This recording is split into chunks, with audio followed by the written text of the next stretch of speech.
Olá, alunos, tudo bem? Hoje vamos para mais um vídeo de aula. Esse vídeo vai falar sobre o paradidático Carta Errante. Foi solicitado que vocês fizessem a leitura do livro e depois e posteriormente respondesse o suplemento de leitura, né? Então vamos lá para o vídeo. O que significa errante aí, esse adjetivo que é dado ao substantivo carta, né? Errante significa que anda sem destino, ou seja, a carta não estava sem destino, né? Ela estava vagueando ali antes de chegar ao seu destino.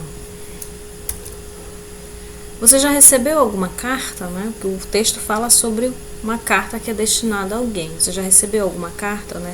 Você já recebeu algum cartão postal? Eu coloquei aqui ao lado um cartão postal para vocês observarem, né? Eu creio que tem crianças que ainda não, alunos que ainda não chegaram a visualizar um cartão postal.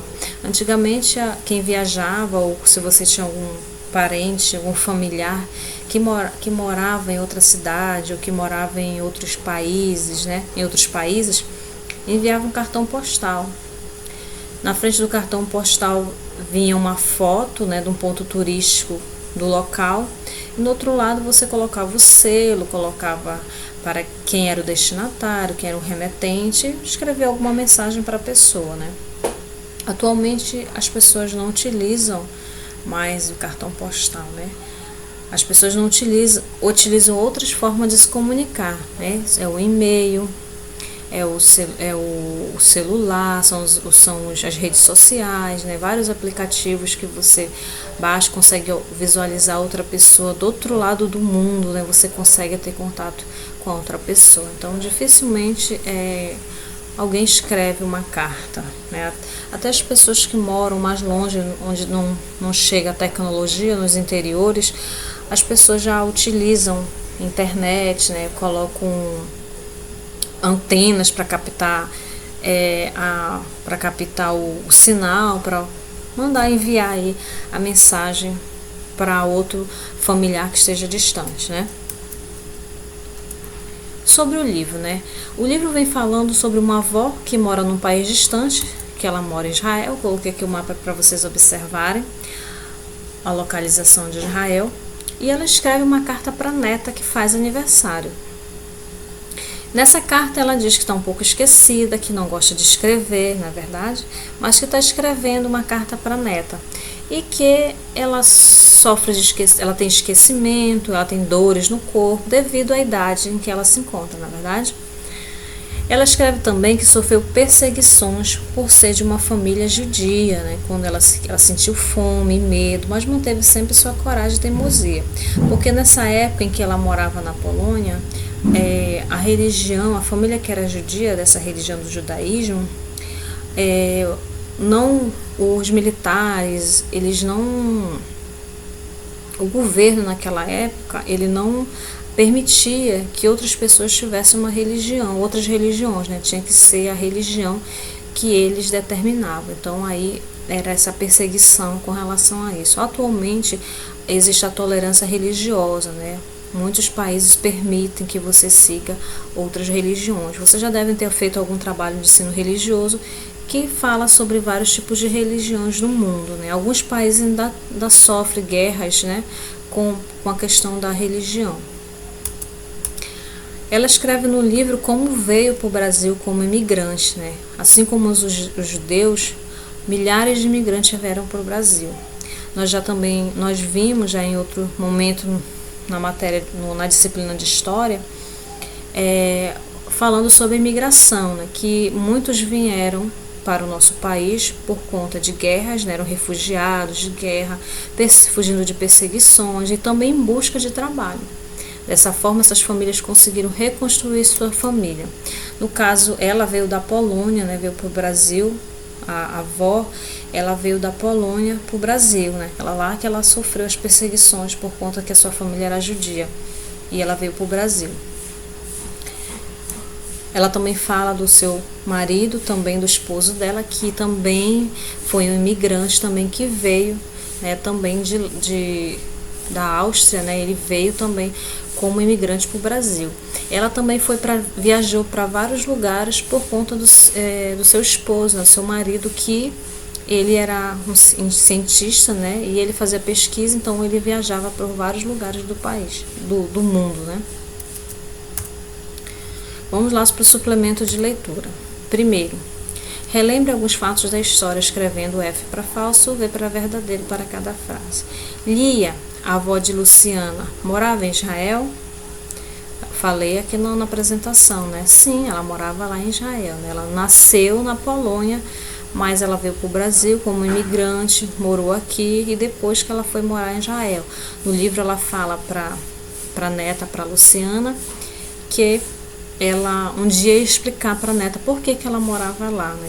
Ela tinha filhos aqui no Brasil, mas também tinha filho lá em Israel e ela gostava de morar lá, mas um dia ela ia explicar para a neta por que ela gostava de morar lá. Próxima sentença verdadeira. Luciana, menina aniversariante, morava em São Paulo, no bairro do Cambuci? Sim. Em um determinado momento da história, o carteiro, né, o Pedro Boné diz, cita aí o nome do bairro em que ela mora. Pedro Boné era funcionário do Correio e trabalhava na agência central em São Paulo. Verdadeiro, ele trabalhava na agência central. E a história ocorre em São Paulo, na cidade de São Paulo. A avó de Luciana escreveu e enviou um e-mail para a neta? Não, falso, né? Porque é um livro que fala sobre carta, né? Então, todo o tempo ela fala que está escrevendo, não foi um e-mail. Desenhe no bolo de aniversário o número de velas que ela indica a idade de Luciana. Ela fez 10 anos, né? Você vai desenhar aí as 10 velhinhas no bolo. Terceiro, por que a carta escrita pela avó Lia não podia ser entregue? Por que o carteiro, o Pedro Boné, não conseguia entregar essa carta em determinado tempo aí da história? É porque o nome da cidade estava em hebraico, né? Então ele não conseguia ler, porque estava em hebraico. Tinha o endereço, tinha a rua, o número, né? Mas não dizia a cidade. Será que era na cidade de São Paulo? Porque a carta chegou na cidade de São Paulo, mas seria na cidade de São Paulo? Ou outra cidade que fica no estado de São Paulo, porque lá tem o estado de São Paulo e tem a cidade chamada São Paulo, né? E tem outras cidades, então ele ficava na dúvida se era realmente em São Paulo. Por que Pedro Boné não jogava fora as cartas com endereço incompleto, né? Em todo o contexto da história, ele sempre está falando o motivo, né? Por que ele não entrega? Porque ele era louco por histórias com finais felizes, né? Ele imaginava o destinatário e remetente, né? Para ele, trabalhar com cartas tinha um encanto especial. Histórias que cruzavam países. Então, em vários momentos do texto, ele está falando sobre isso, né? Se você escreveu de uma outra forma, mas dizendo que ele, Pedro Boné, gostava, né, de entregar as cartas, porque ele resolvia esses problemas, né, de cartas que não estavam sem o endereço, embrulhos que estavam rasgados. Então ele resolvia esses problemas e ele gostava de resolver esses problemas. Como termina a história? Pedro Boné encontrou o endereço da Luciana, né? E no dia que ele foi entregar a carta, ele encontrou com quem? Com a avó da menina, com a Lia, a avó da Luciana, né? Que no mesmo momento estava chegando de Israel, né? No final da história ele conta que ele subiu o prédio e subiu no elevador do prédio e a avó estava dentro do elevador com ele com as malas e foram direto para o apartamento da Luciana, né? E aí quando ele chegou ao lado dela, que quando ela abriu a porta, a avó reclamou. Ela falou da carta, a menina disse, não recebi carta nenhuma. Deve ser essa carta que tá. E ele fala, né, ela não recebeu a carta. E ele com a carta na mão, a avó reclamou da demora da carta, né, sem saber o que tinha acontecido, né, que ele não sabia o endereço, que ele não sabia a cidade, né, e não tinha entregado a carta, né, e ela falou achando que tinha demorado a carta para ser entregue. Porque antigamente, quando se entregava a carta, até hoje, quando você vai entregar, faz algum pedido pela internet que chega na sua casa, o correio ele demora um pouco para entregar, mas por conta da distância, né, da logística, né, ou seja, do transporte, né, que esse produto vai chegar a você. Então, acaba demorando aí. 6. Copie o nome da autora da história. É Myrna Pinsky, né, o nome da autora. Ela nasceu em São Paulo. Ela tem uma filha chamada Luciana, né, por isso que ela colocou o nome da neta.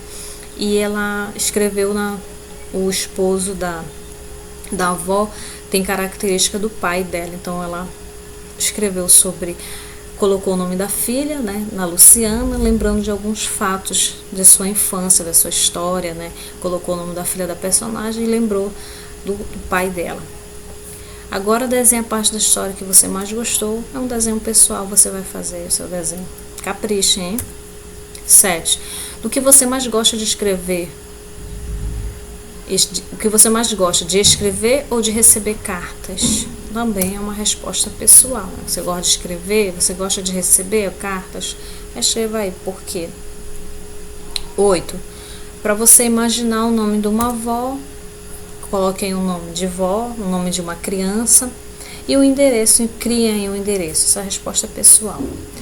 Aí na carta, na frente da carta, você vai escrever onde está escrito RE, o inicial aí. Nessa parte aí você vai escrever o nome da criança, que é o remetente, né? REM significa remetente, né? Quem está enviando a carta. Então você vai escrever aí o nome da criança. No ND, endereço, você vai escrever o endereço da criança. No verso aí, ó, do lado, você vai escrever o destinatário, para quem é, né? Para o nome da avó e o endereço da avó atrás, aí no verso da carta, tá bom? No envelope. Agora escreva uma mensagem para essa avó inventada, como se você fosse o seu netinho ou netinha. Crie aí uma carta, uma história, contando algum fato que aconteceu com você, alguma notícia, tá bom? A resposta é pessoal também. A questão 9 é o caça-palavras, encontre e circule no quadro de letras as palavras abaixo. Eu já encontrei a uma em comunicação, encontre as demais aí. Espero ter ajudado vocês, fiquem todos com Deus e até a próxima. Quem não lê, mal fala, mal ouve e mal vê. Portanto, leiam. Boa leitura e até mais.